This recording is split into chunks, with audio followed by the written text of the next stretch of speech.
A catechist is someone who's sharing their faith with the children, and we've both been doing it. Maybe this is going to be our 25th year, I think? I think so, yes.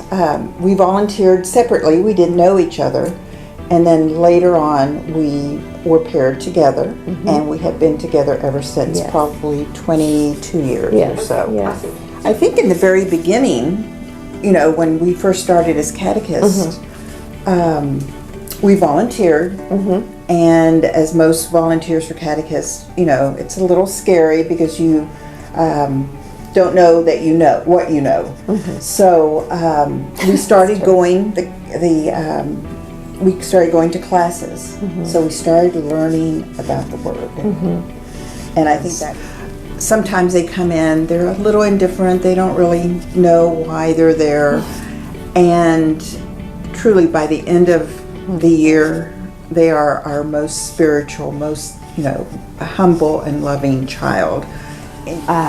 When they come in to class, we talk about their weeks, and we're always inspired how these are little children living out their faith on their playground, and they convict you. They say, hey, we too as adults need to live out our faith. And they are not at all, they're very forthcoming with their faith. Right. And I know sometimes we feel censored in here. Yes, as adults, there are some things we think, oh, we can't say that to someone. But maybe we can, especially when we're learning about the 10 Commandments and doing things for others.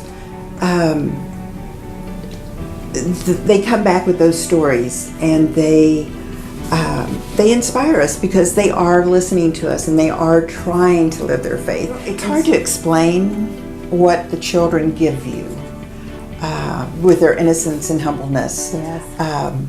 A real love of the church and of our faith, because they accept it so beautifully.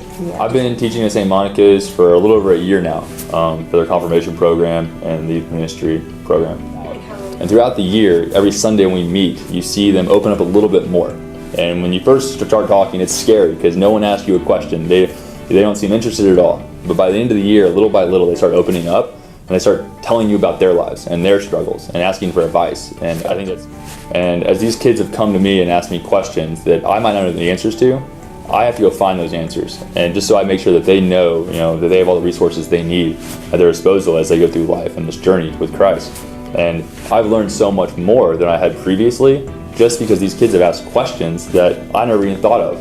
And our battle every single Sunday is that no matter what happened that week for those kids, they come to a very safe place where they can say, these guys are happy to be here, they're talking about God, and they seem happy. I want to be happy like that. And we're happy because we turn to God and we try to live out our faith every single day as small group leaders. Now I do, and I was at lunch, I was telling my friends this. Or last week, you're talking about people walking by the homeless in the Bible, right? And the lepers. And I saw this person who wasn't sitting with anybody at lunch.